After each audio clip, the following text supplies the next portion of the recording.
2 cot square theta. तर इथे आपण एक्सपान्शन फॉर्म्युला वापरलेला आहे, म्हणजे विस्तार सूत्र वापरून याचा एक्सपांड केलेलं आहे। आता हे परत आपण सॉल्व्ह करू। 2 प्लस 2 tan स्क्वेअर थिटा। आता ह्या ब्रॅकेटच्या बाहेर निगेटिव्ह साईन आहे, त्यामुळे सगळ्या साईन इथे चेंज होतील। पॉझिटिव्हचं निगेटिव्ह होणार आहे, प्लसचं मायनस होणार आहे, प्लसचं मायनस होणार आहे। Plus -1 minus tan raise to 4 theta minus 2 tan square theta minus 2 cot square theta plus, आता इथे ह्या ब्रॅकेटच्या बाहेर मात्र प्लस आहे, त्यामुळे साईन काही चेंज करायचं नाहीये। 1 plus cot raise to 4 theta plus 2 cot square theta.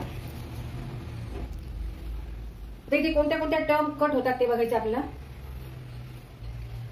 2 and here -2, हे दोन कट होतील, -1 अँड +1, नंतर 2 tan स्क्वेअर -2 tan स्क्वेअर हे पण कट होतील। नंतर -2 cot square theta and +2 cot square theta हे पण इथे कट होतील, कारण एक पॉझिटिव्ह आहे एक निगेटिव्ह आहे।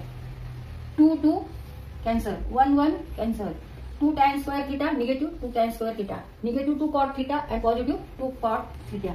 Now remaining terms are -tan raise to 4 theta and plus cot raised to 4 theta, means cot raised to 4 theta minus tan raised to 4 theta, and which is equal to RHS sin. Therefore LHS equal to RHS.